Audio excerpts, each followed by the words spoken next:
தினமும் தியானம் தினமும் ஆசீர்வாதம் என்ற நிகழ்ச்சிக்கு உங்களை அன்போடு அழைக்கிறேன். நான் பாஸ்டர் என் ஐசக் சீபஸ். இன்றைக்கு தியானிப்பதற்காக எரேமியா 20ஆம் அதிகாரம் அதனுடைய 11ஆம் வசனம் வாசிக்கலாம். கர்த்தரோ பயங்கரமான பராக்கிரமசாலி என்னோடு இருக்கிறார். ஆகையால் என்னை துன்பப்படுத்துகிறவர்கள் மேற்கொள்ளாமல் இடறுவார்கள். தங்கள் காரியம் வாய்க்காதபடியால் மிகவும் வெட்கப்படுவார்கள். மறக்கப்படாத நித்திய லட்சை அவர்களுக்கு உண்டாகும். ஹல்லேலூயா. இந்த காலை வேளையிலே இந்த சத்தத்தை கேட்கிற நீங்கள் யாராக இருந்தாலும் கர்த்தர் நேரடியாக உங்களோடு பேசுகிறார். என்ன பேசுகிறார்?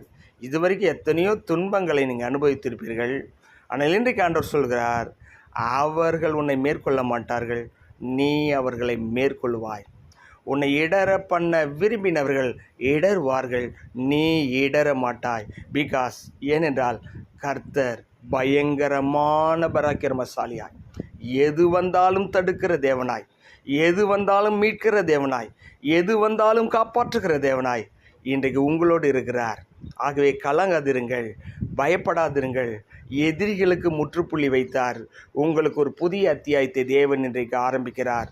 இந்த காலை வேளையிலே உங்கள் விசுவாசம் தேவன் மீது மட்டும் இருக்கட்டும். சூழ்நிலைகளை பாராதபடி தேவன் எப்படிப்பட்டவர், ஹவு கிரேட் ஹீ இஸ், அவர் எப்படிப்பட்ட பெரியவராக இருக்கிறார் என்பதை தியானித்து பாருங்கள். இந்த முழு உலகம் அந்தரத்தில் தொங்கிக் கொண்டிருக்கிற உலகத்தை அவர் இயக்கி கொண்டிருக்கிறார். இதே போல் கோடிக்கணக்கான உலகங்கள் மேலே மிதந்து கொண்டிருக்கிறது யூனிவர்ஸில். அதையெல்லாம் காப்பாற்றி வழிநடத்தி ஒரு இம்மி அளவு கூட பிசகாமல் நடத்துகிற தேவன் உங்களை உங்கள் குடும்பத்தையும் நடத்துகிறது அவருக்கு ஒன்றும் பெரிய விஷயமே கிடையாது. புதிய ஒரு ஹோப் ஆன் ஹிம். அவர் மீது நம்பிக்கை வையுங்கள். அந்த நம்பிக்கை விசுவாசமாய் வளரட்டும். இனி உங்கள் காரியம் ஒவ்வொன்றும் ஜெயமாக மாறும். கண்களை மூடி ஆண்டவரை நோக்கி பார்ப்போம். எங்கள் அன்பு நிறைந்த பிதாவே, எரேமியா 20:11 சொல்லி இருக்கிறபடி கர்த்தாவே, இந்த சத்தத்தை கேட்குற ஒவ்வொரு பிள்ளைகளுக்கும் செய்தரலும். அவர் இந்த வசனத்தை தியானித்து கொண்டு இருக்கும் பொழுதே அவருடைய ஆவிக்குரிய தடைகள் விலகட்டும், கட்டுகள் உடையட்டும், பாரங்கள் நீங்கட்டும், எதிர்காலத்தை குறித்த நல்ல மகிழ்ச்சியும் நம்பிக்கையும் பிறக்கட்டும். இன்றைக்கு அவங்க செய்ய போகிற எல்லா காரியத்தின் மீதும் உங்களுடைய அன்பு கரம் எல்லாவற்றிலும் ஜெயத்தை கொடுக்கட்டும். மனதார இந்த காலை வேளையில் ஆசீர்வதித்து ஜெபிக்கிறோம். இயேசுவின் நாமத்தில் ஜெபித்து ஒப்புக்கொடுக்கிறோம் நல்ல பிதாவே, ஆமென்.